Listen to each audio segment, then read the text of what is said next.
தந்தை மகன் தூயாவின் பெயராலே ஆமேன். மார்க்கு எழுதிய நற்செய்தி வாசகம் அதிகாரம் 4 இறைவசனங்கள் 26 முதல் 34 முடிய. அக்காலத்தில் இயேசு மக்கள் கூட்டத்தை நோக்கி கூறியது: இறையாட்சியை பின்வரும் நிகழ்ச்சிக்கு ஒப்பிடலாம்.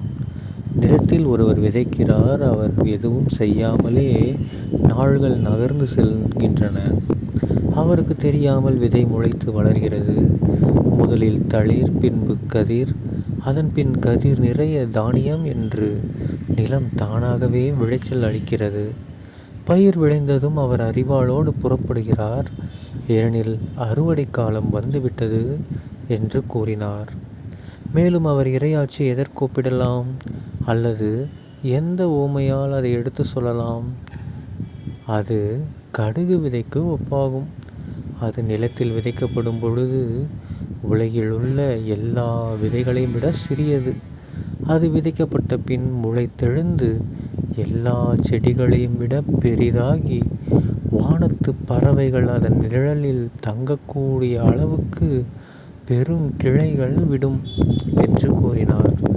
அவர்களது கேட்டறியும் திறமைக்கு ஏற்ப அவர் இத்தகைய பல உவமைகளால் இறை வார்த்தையை அவர்களுக்கு எடுத்துரைத்து வந்தார்.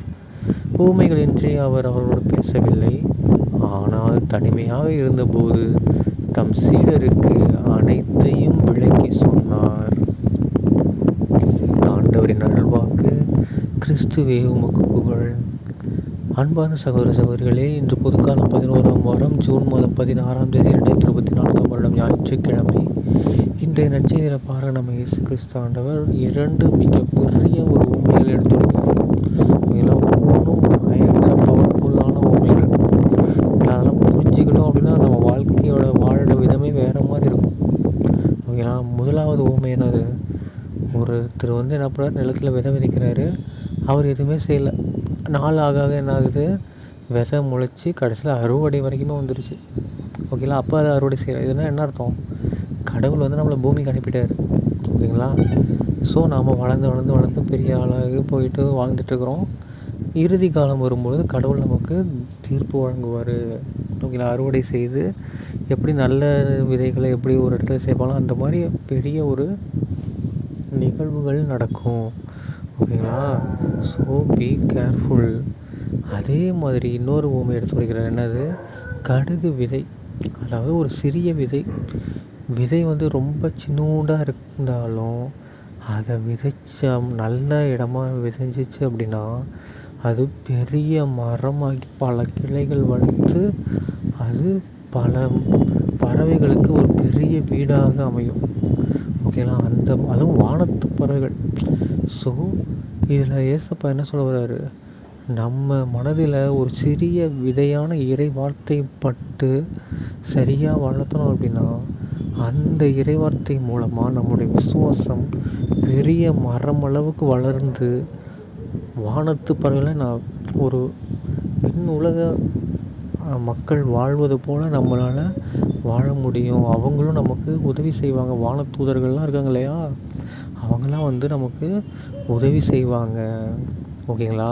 ஸோ இந்த 2 உவமைகள் ரொம்ப முக்கியம். ஒன்று என்னது, கடவுளுக்கு தீர்ப்பு வழங்குற நாள் வரும்போது நம்ம தயாராக இருக்கணும். ஓகேங்களா? ஏன்னா அந்த நாள் அன்றைக்கி நம்மளோட செய்த எல்லா குற்றங்கள், பாவங்கள், நன்மைகள், தீமைகள் எல்லாமே படம் போட்டு காட்டப்படும். ஓகேங்களா? ஸோ அதுக்கு தயாராக இருக்கணும். அதே மாதிரி இரண்டாவது, இறை வார்த்தையை நம்ம மனதுக்குள்ளே இருத்தி நாம் ஒரு மிகப்பெரிய மரம் போல் நம்முடைய மனதை மாற்றி நம்முடைய ஆன்மாவை தக்க வைத்து கொண்டு அதை அழகாக கொண்டு போய் எங்கே சேர்க்கணும்? விண்ணுலகத்துக்கு கொண்டு போய் சேர்க்கணும். ஓகேங்களா? ஸோ இந்த நற்செய்தியில் நாம் இவ்வளோ விஷயங்கள் தெரிஞ்சுக்கிட்டோம். ஓகேங்களா? அதனால் நீங்களாம் என்ன பண்ணணும், இனிமேல் முடிஞ்ச அளவுக்கு பயபக்தியோடு நடந்துக்கணும். ஓகேங்களா? இன்றைய நற்செய்தியில் பார்த்த மாதிரி நீங்கள் முதல் வாசகம் 2ஆம் வாசகம் போய் சர்ச்சில் வாசிக்கும் போது கேட்டு பாருங்கள். அது இன்னும் செம்மையாக இருக்கும். ஓகேங்களா? தந்தை மகன் தூயாவின் பெயராலே ஆமேன். இயேசுக்கே புகழ், இயேசுக்கே நன்றி, மரியே வாழ்க. இயேசுவின் இரத்தம் ஜெயம். அல்லேலூயா.